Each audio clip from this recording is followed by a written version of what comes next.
Tel Miknne, identified today by most archaeologists as the Philistine city of Ekron. Ancient finds show that it was a Canaanite city, more than 3,500 years ago. For centuries afterwards, there was a small settlement, from which time artifacts from Greece, Cyprus and Egypt were found.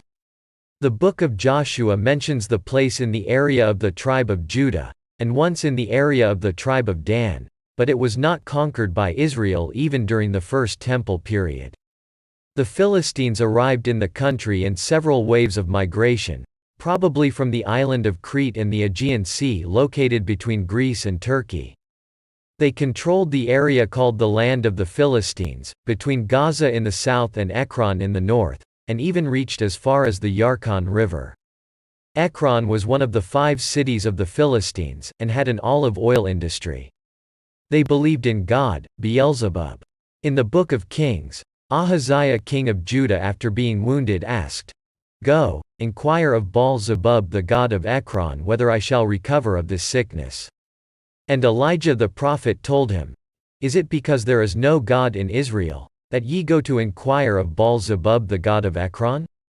Now therefore thus saith the Lord, Thou shalt not come down from the bed whither thou art gone up, but shalt surely die."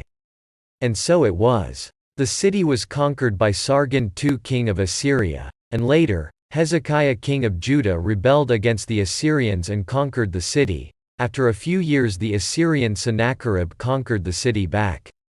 From about that time, an inscription, Ekron, was found, thanks to which the place was verified as the ancient Ekron. The city was finally destroyed by the Babylonians. Then there was a small settlement on the Tel, and all the other settlements called Ekron were not in this place. After the massacre of Maronite Christians in Lebanon by the Druze and Muslims in 1860, a German named Schneller established an orphanage in Jerusalem. Not far from Tel Miknne, he built a farm to teach agriculture to orphans. In World War I, the British who occupied the country expelled the Germans. In 1944, Kibbutz Hefetz Chaim was established by ultra-Orthodox Jews from Germany. It was the first kibbutz of the Agudat Israel workers' movement. Named after the book and nickname of Rabbi Israel Meir HaKohen of Radin. During the War of Independence, the area was conquered and the small Arab villages of Al-Qaima al-Muhajizin were abandoned. In 1948, near the abandoned Al-Qaima, a kibbutz Revadim of Hashomer Hatzer was established. It is named after Kibbutz Revadim, which was occupied by the Arabs in Gush Etzion during the War of Independence. Among its founders were prisoners of war released from the Arab Legion. Kibbutz Netiva was established by the Poalei Agudat Yisrael movement, on the abandoned village of Al-Mujahisin, but it was not owned and re-established in 1956, and in 1961 the Yad Binyamin Center was established in the name of Benjamin Mintz, the movement's president.